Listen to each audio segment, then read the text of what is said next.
Alors, voici du coup déjà, et oui, je sais que ça va vite, le dernier paragraphe sur la factorisation. Donc la factorisation, on a vu dans un premier temps l'intérêt, c'est de pouvoir résoudre des équations qu'on ne savait pas forcément résoudre, et ça sera l'objet d'exercices principalement. Ensuite, on a vu les techniques de factorisation avec un facteur commun ou avec une parenthèse commune. Donc là, vous allez avoir des exercices à faire que je vous donnerai par la suite donc pour voir si vous maîtrisez du coup les techniques de factorisation. Et enfin, les techniques de factorisation avec un facteur commun qui est une parenthèse, un nombre ou une lettre.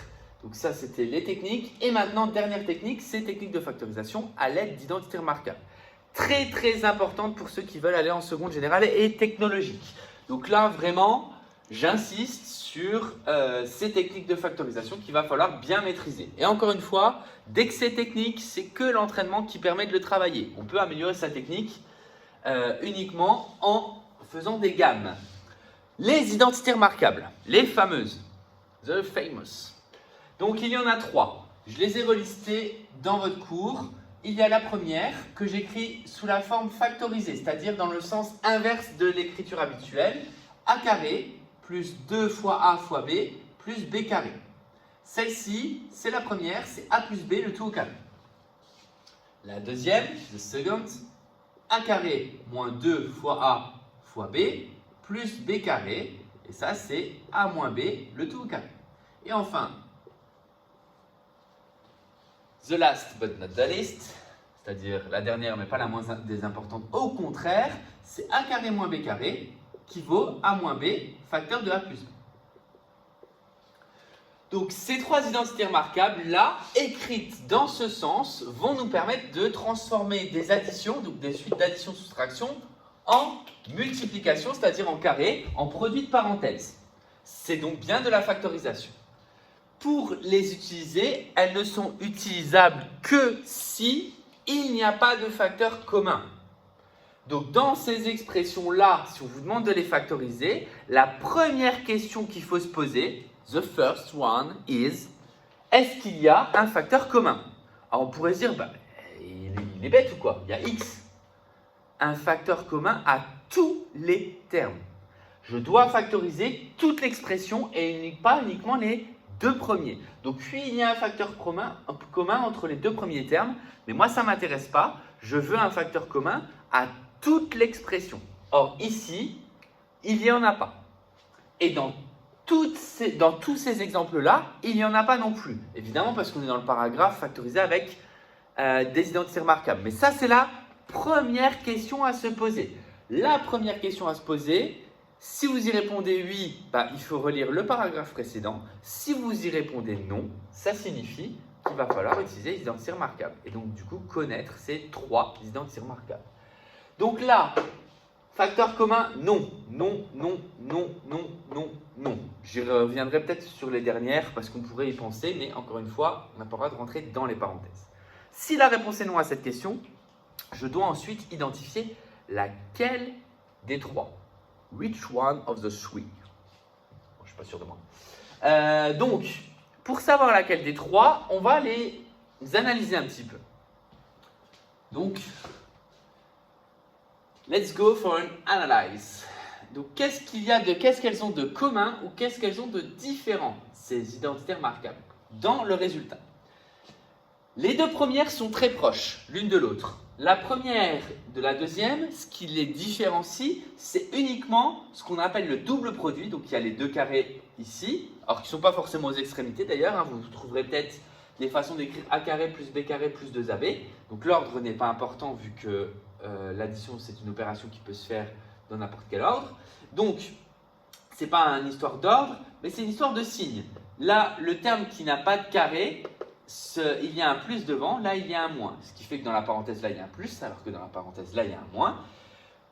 Donc ça, c'est ce qui va différencier les deux, mais en tout cas les deux là sont très proches. Et qu'est-ce qu'elles ont de différent avec la troisième? C'est que la troisième n'a que 2 termes avec des carrés. Alors vous verrez, par exemple dans la E, je vous le dis déjà, je vous fais un petit spoil, c'est la troisième.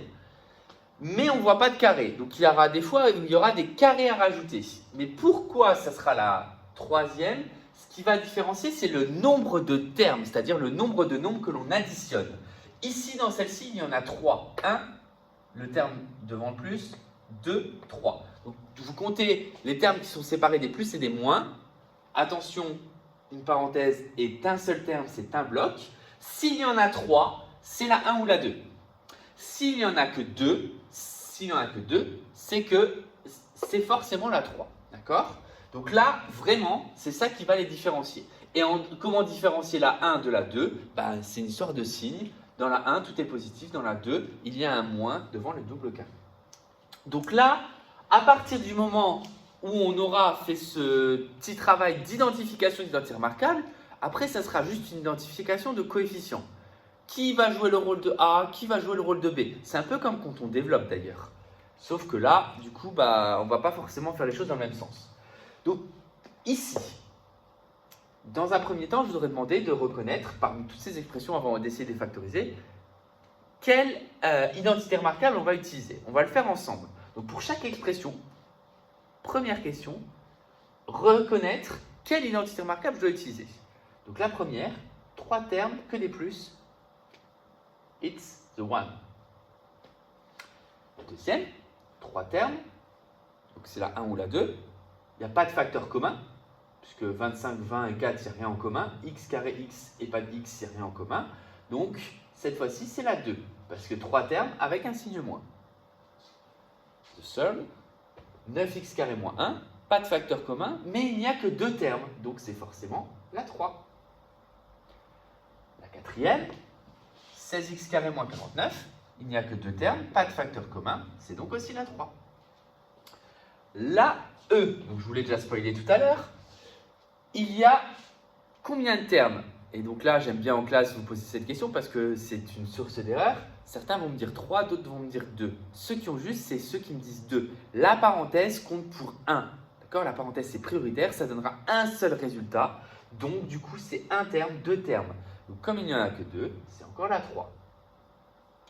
Ensuite, la F, il y en a 1, 2, 3. Et bien là, c'est la 2, parce que 3 termes avec un moins, c'est la 2. Et enfin, la G, qui est la plus dure. Donc les E et G, ce sont vraiment celles qui vous mèneront vers ce que vous ferez en seconde. Il n'y a que 2 parenthèses, donc 2 termes. C'est donc la 3 que l'on va utiliser. Je précise juste, je crois que j'ai changé un petit peu les exemples. Donc vous n'aurez pas forcément exactement les mêmes pour ceux qui avaient imprimé le cours à l'avance. J'ai dû en changer peut-être 1 ou 2. Donc soyez vigilants. Normalement, ça ressemble fortement. Et évidemment, si vous en avez un qui est différent, vous essayez soit vous adapter. Si vous avez un doute, vous pouvez aussi m'envoyer votre travail pour que je vérifie la correction. Et sinon, vous reprenez ces exemples-là. À partir du moment où j'ai identifié la 1, la 2, la 3 comme identité, je vais me poser la question qui est A carré, qui est B carré. Vous voyez qu'A carré et B carré, ils y sont partout. Donc forcément, c'est eux qui vont me permettre de trouver ces identités. Pourquoi? Parce qu'à partir du moment où je sais qui est A carré, qui est B carré, je peux déduire qui est A, qui est B. Et à l'aide de ce que j'ai marqué 1, 2 ou 3, je peux trouver la réponse. Donc, qui est A carré, qui est B carré dans la première? Donc ce sont des carrés. Attention, je peux très bien changer l'ordre. Là, je vous ai volontairement mis dans le même ordre, mais dans les exercices, vous pourriez avoir 9x carré plus 1 plus 6x. Et là, ça vous chamboule un peu les choses. Donc, ce n'est pas une histoire d'ordre. C'est une histoire de reconnaître qui est qui. Le double produit, c'est-à-dire le terme du milieu que j'écris moi, c'est toujours un terme qui n'a pas de carré, c'est-à-dire pas de x et qui n'est pas juste un nombre. Donc ça, c'est important à comprendre. Donc ici, A carré, c'est donc 9x carré. Et B carré, c'est donc 1. Ce qui veut dire que 2AB, c'est censé être 6x. Et en sachant ça, je vais pouvoir dire A égale B égale. Si A carré égale 9x carré, ça veut dire que j'ai multiplié un nombre et une lettre par elle-même pour que ça fasse 9x carré. La lettre, c'est facile à trouver, c'est x. Mais le 9, ce n'est pas 9x, parce que si je fais 9x fois 9x, 9 fois 9, ça fait 81. Donc c'est bien un nombre qui doit donner 9 en multipliant par lui-même, c'est donc 3x. Donc au final, 3x multiplié par 3x, ça donne bien 9x carré, ce qui signifie que A carré vaut bien 9x carré et donc que A vaut 3x. Le carré de 1, la racine carrée de 1 donne 1, donc du coup, au final, B vaut 1. Donc ça veut dire qu'ici, j'ai ma réponse. Mais ma réponse, vous allez voir, je vais la mettre en troisième ligne. Je ne vais pas la mettre tout de suite. C'est-à-dire qu'ici, je vais marquer ma réponse. Identité remarquable 1, je mets un plus, un carré. Le A, c'est 3x. Le B, c'est 1. Donc mon résultat, c'est 3x plus 1 au carré. Maintenant, pour être sûr que j'ai le droit d'utiliser ça, bah, il faut quand même que je vérifie le terme du milieu. Et pour vérifier le terme du milieu, c'est pour ça que j'ai mis une ligne intermédiaire, c'est qu'on va redévelopper cette identité remarquable pour être sûr qu'on obtient bien le bon résultat. Quand je redéveloppe cette identité remarquable, ça me donne entre parenthèses 3x au carré plus 2 fois 3x fois 1 plus 1 au carré. Et quand j'écris ça, bah, je vais vérifier est-ce que ça donne bien ce qu'il y a au-dessus. Et je ne vais pas le calculer, mais 3x au carré, évidemment, normalement, les deux extrémités, c'est bon. C'est surtout le terme du milieu qu'il faut que je vérifie. Est-ce que 2 fois 3x fois 1, ça fait bien 6x? Bah, la réponse est oui. Donc, mon résultat factorisé, c'est 3x plus 1 au carré. Et je vous demande donc, maintenant que cet exemple est fait, de faire tous les autres de la même façon. Consigne étant passé, je vais maintenant le faire en correction. A carré, c'est 25x carré. Donc A égale 5x. B carré, c'est 4. Donc B égale 2. J'ai dit que c'était la deuxième identité remarquable. Donc ma réponse, je mets un moins, un carré. A, c'est 5x. Donc c'est 5x moins 2 ma réponse. Vérification, est-ce que ça donne bien moins 20x au milieu? Bah déjà, ça donne 5x au carré qui fait bien 25x puisque je mets des parenthèses. Moins 2 fois 5x fois 2, bah moins 2 fois 5x fois 2, plus 2 au carré. Ça fait bien le bon résultat. Vous voyez, ça va très vite. Le tout étant de vérifier le terme du milieu. Quand il y en a un, quand il n'y en a pas, eh ben on est tranquille. Donc vous voyez, première étape, j'identifie l'identité remarquable, ensuite j'identifie qui est A carré, qui est B carré, je déduis qui est A, qui est B, je donne ma réponse, je vérifie ma réponse. Donc j'identifie l'identité remarquable, c'est-à-dire pas de facteur commun, ensuite la 1, la 2, la 3, ensuite j'identifie qui est A carré, qui est B carré, ça me permet de déduire qui sont A et B, ça me permet de trouver le résultat, ça me permet de vérifier la formule en utilisant la formule d'identité remarquable développée. Ici, j'ai dit que c'était la 3. Donc la 3, vous voyez qu'il n'y a pas d'étape intermédiaire, puisque qui est A carré, c'est 9x carré. Vous voyez tout en haut, ouais, ça a l'air d'aller. Donc A égale 3x. Qui est B carré, bah, c'est 1. Donc B égale 1.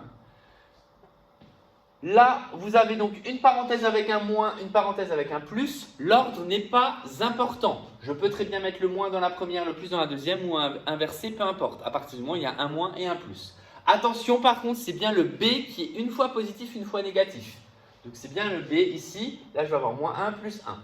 Et avant, j'ai toujours 3x. Donc ça me donne 3x moins 1, 3x plus 1. Si vous voulez, vous pouvez vérifier en redéveloppant. Mais là, clairement, pas nécessaire. On donne directement le résultat. Donc là, 3, sauf dans le cas E et F, ça va être une identité remarquable où le résultat va être direct. Il n'y aura pas forcément la ligne intermédiaire. Sauf dans le E et F, qui sont des identités remarquables un peu plus difficiles. Le D, c'est la 3 aussi. A carré, c'est 16x carré. Donc A égale 4x. Vous voyez, qu'est-ce que je fais? 16x carré, comment ça devient 4x? 16, ça devient 4, c'est la racine. Et x carré, ça devient x. B carré, c'est 49. Donc B égale 7. C'est encore une fois la racine carrée. Donc, l'expression D égale, première parenthèse, tiens, je vais mettre un plus dans la première et un moins dans la deuxième pour montrer que l'ordre n'est pas important. A, c'est 4x. Donc je commence par 4x à chaque fois. Et B, c'était donc 7. Donc 4x plus 7, 4x moins 7. Je passe à la F avant de faire du coup le E et G qui sont un peu plus difficiles. La F, c'est la deuxième identité remarquable. A carré égale 49x carré. Donc ça veut dire que A égale 7x. B carré égale 81. Donc ça veut dire que B égale 9. Ça veut dire que ma réponse, je peux l'écrire ici, c'est la deuxième, je mets un moins 1 carré. Mon A c'est 7x, mon B c'est 9, donc 7x moins 9, le tout au carré. Vérification, c'est 7x entre parenthèses, puisqu'il y a un nombre, une lettre au carré, moins 2 fois 7x fois 9, plus 9 au carré. Et là, la vérification, c'est la vérification du terme du milieu. Est-ce que 2 fois 7x fois 9, ça fait bien 126x? La réponse est oui. C'est fait pour. Hein. Maintenant, la 3. La E et la G. Pourquoi elles sont un peu plus délicates? Parce que vous y voyez déjà, il faut les reconnaître que c'est la 3. Et ensuite, vous voyez qu'il y a une parenthèse au carré. Et là, la parenthèse au carré, certains vont vouloir la développer. Or, quand je veux factoriser, il est vraiment très rare, infiniment rare, que je doive développer avant. Ce n'est pas impossible, mais c'est vraiment très rare. Donc, ça veut dire qu'ici, vous ne devrez pas développer. Ce que vous allez devoir faire, c'est reconnaître l'identité remarquable. C'est la troisième parce que la troisième, c'est une différence de 2 carrés. Alors là, j'en vois qu'un. Le premier. Mais, c'est pas grave, je vais, comme il y a 2 termes et qu'on me demande de factoriser, identifier qui est A carré et qui est B carré. Alors, A carré, c'est le premier, c'est x plus 3 entre parenthèses au carré. Donc, A, c'est vraiment censé être simple, mais pour vous, ça l'est pas forcément. C'est donc la même chose sans le carré. La même chose sans le carré, c'est quoi? C'est parenthèse x plus 3. Donc, si vous avez une parenthèse au carré qui représente A carré ou B carré, ça veut dire que la parenthèse représente A ou B sans le carré. C'est-à-dire la racine carrée. En tout cas, c'est une possibilité. Et B carré, c'est 49, donc B égale 7. Et donc là, ça va être un peu plus délicat parce que vous allez pouvoir donner la réponse tout de suite, mais cette réponse ne va pas être simplifiée, il va falloir la simplifier un peu plus, c'est pour ça que j'insiste. Ça va être entre crochets parce que vous voyez que dans mon A, il y a des parenthèses. Crochet avec un plus, crochet avec un moins. Mon A, c'est parenthèse x plus 3. Mon B, c'est 7. Mon A, c'est parenthèse x plus 3, moins mon B, c'est 7. Et donc là, on pourrait se dire, on a factorisé, c'est fini. Oui, la factorisation est finie. Mais on peut la simplifier, un peu comme les histoires de parenthèses auparavant. Dès que dans tous les cas, vous avez des parenthèses, il va falloir malheureusement essayer de simplifier un peu l'expression pour avoir des parenthèses réduites. Et pour avoir une parenthèse réduite, ça me donne x plus 3 plus 7, c'est-à-dire x plus 10, facteur de x plus 3 moins 7, x moins 4. Et là, vous voyez que cette expression-là, elle ressemble à rien du tout. C'est vraiment pas une identité remarquable comme on pourrait voir ici, où les nombres se répètent mais pas avec le même signe, où ici c'est exactement les mêmes, un nombre au carré. Donc là, clairement, on est dans une étape un peu plus difficile et un peu plus évoluée de la factorisation. Mais il faudrait vraiment y réussir. Et je vais vous en donner des comme ça. Dans les programmes de calcul, vous risquez de trouver des choses comme ça. Donc c'est important de savoir les factoriser, même en troisième, même s'il y a un gros attendu en seconde sur ce point-là. Donc vous voyez, la petite difficulté supplémentaire, c'est que mon A ou mon B, ça peut être une parenthèse. Et bien là, mon A et mon B vont être une parenthèse. Parce que, je vous ai dit, la parenthèse, ça compte pour 1, c'est pour ça qu'on a dit que c'était la troisième. Donc A carré, c'est 2x moins 3 au carré. Et donc là, j'espère que tout le monde sait me dire que A, c'est 2x moins 3 sans le carré, mais toujours avec les parenthèses. B carré, c'est 4x plus 5, le tout au carré. B, c'est donc égal à 4x plus 5 entre parenthèses. Et donc du coup, mon expression G que je réécris ici, parce que je vais avoir besoin de place, c'est crochet, puisqu'à partir du moment où je mets des parenthèses dans A et B, hop, ouvrez premier crochet avec un plus à l'intérieur, deuxième crochet avec un moins à l'intérieur. A, c'est 2x moins 3.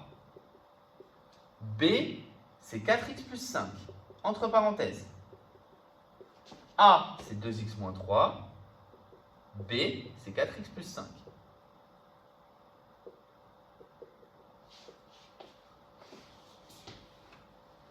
Et donc ici, vous voyez que j'ai un moins, un plus et que j'ai des parenthèses identiques. Donc on pourrait se dire j'ai fini de factoriser, mais non, parce qu'il faut encore que je simplifie mes crochets. De toute façon, dès que vous avez des crochets, c'est-à-dire qu'il y a des parenthèses à l'intérieur, vous devez simplifier. Et là, je vous rappelle, comme dans l'exemple précédent, pour réussir à simplifier des crochets de parenthèses, il faut vérifier ce qu'il y a avant. Si c'est un plus, c'est trivial, c'est-à-dire très évident. S'il y a un moins, il faut faire juste attention à ce morceau-là. Le moins qui va se distribuer dans cette parenthèse-là. Dans tous les cas, G égale, j'ouvre une première parenthèse, une deuxième parenthèse, que je simplifierai après. Je n'aurai pas forcément la place, donc j'ai sur le tableau pour noter le résultat. Première parenthèse, 2x moins 3, elle ne change pas. Deuxième parenthèse précédée d'un moins, je distribue le moins, ça fait moins 4x, moins 5. Là, c'est que des plus, donc ça fait 2x moins 3, plus 4x, plus 5. Ainsi, mon expression G, le résultat, je le note ici, puisqu'il faut encore que je simplifie mes deux parenthèses. 2x moins 3 moins 4x moins 5, ça fait moins 2x, moins 8. Multiplié par, deuxième parenthèse, 2x plus 4x, ça fait 6x. Et moins 3 plus 5, ça fait plus 2. Voilà l'expression factorisée. Alors, je pourrais encore la factoriser avec moins 2 ici et 2 ici en facteur, mais l'objectif, c'est déjà de se retrouver avec deux parenthèses, puisque ça, ce qui signifie que si vous deviez résoudre ce truc-là égale 0, bah vous seriez capable, puisque ça donnerait deux parenthèses égale 0, produit de facteur nul, c'est-à-dire au moins un des facteurs nuls. Donc là, on va vraiment arriver à des exercices où il va falloir, à la fin du chapitre, écrire un programme de calcul, se ramener à une équation nulle, factoriser cette équation nulle pour réussir à trouver quelque chose qui permet de trouver la réponse et permet de trouver toutes les solutions. Parce que souvent, vous en devinez une, mais il y en a souvent deux, enfin, il y en a très souvent deux quand on vous demande quelles sont les solutions avec un S entre parenthèses. Voilà pour le contenu de ce chapitre. Donc, j'attends de vous que vous maîtrisiez les factorisations avec facteur commun comme dans la première vidéo et factorisation avec identité remarquable comme présenté ici. Évidemment, là, vont suivre plein d'exercices sur ce sujet pour que vous les maîtrisiez.